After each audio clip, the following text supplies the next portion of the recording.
L'apôtre Paul lui-même comptait beaucoup sur la prière des chrétiens en sa faveur. Nous lisons dans Romains 15, 30, 32, « Je vous exhorte, frères, par notre Seigneur Jésus-Christ et par l'amour de l'Esprit, à combattre avec moi en adressant à Dieu des prières en ma faveur, afin que je sois délivré des incrédules de la Judée, et que les dons que je porte à Jérusalem soient agréés des saints, en sorte que j'arrive chez vous avec joie. Si c'est la volonté de Dieu et que je suis au milieu de vous de quelque repos. » Romains 15, 30, 32. Il ne dépendait pas de ses bénédictions passées pour son ministère présent, bien qu'il fût enseigné dans la connaissance des Écritures par les meilleurs docteurs de son temps. Le Seigneur lui-même lui était apparu et de ce fait il se sentit poussé à réclamer la prière des autres croyants, en les suppliant, en les conjurant d'intercéder en sa faveur. Paul savait très bien qu'étant soutenu par cette intercession, il pourrait détruire les œuvres de l'adversaire. La première leçon que nous devons apprendre, c'est de prier afin que nous soyons à même de devenir les collaborateurs de Dieu pour ramener sa gloire.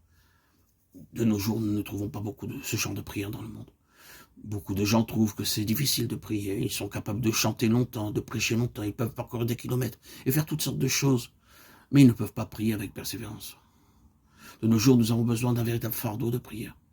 Et en réponse à nos prières, Dieu suscitera des hommes comme Samuel, qui sont les bouches de Dieu, les porte-paroles de Dieu, les messagers du Seigneur.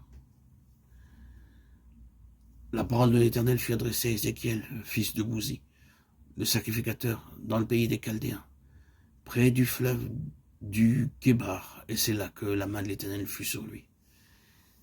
Mais quand je te parlerai, j'ouvrirai ta bouche, pour que tu leur dises, ainsi parle le Seigneur l'Éternel, que celui qui voudra écouter, écoute, et que celui qui ne voudra pas, n'écoute pas, car c'est une famille de rebelles. Ézéchiel 1, 3, 3, 27.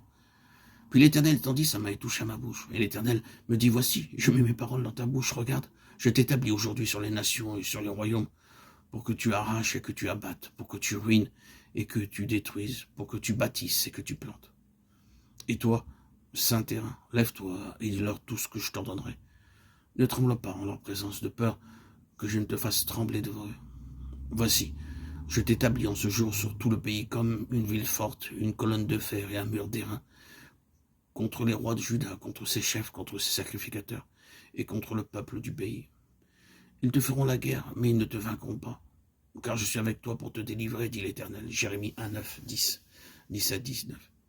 Le Seigneur dit à Paul en vision, pendant la nuit, ne crains point, mais parle et ne te tais pas, car je suis avec toi, et personne ne mettra la main sur toi pour te faire du mal. Parle, car j'ai un peuple nombreux dans cette ville. Allez, tenez-vous dans le temple, et annoncez au peuple toutes les paroles de cette vie. Acte 18, 9, 10, 5, 20. Dieu a besoin d'instruments de ce genre de nos jours qui puissent transmettre le plein, le complet message de Dieu, et qui puissent dire en vérité, ainsi parle le Seigneur.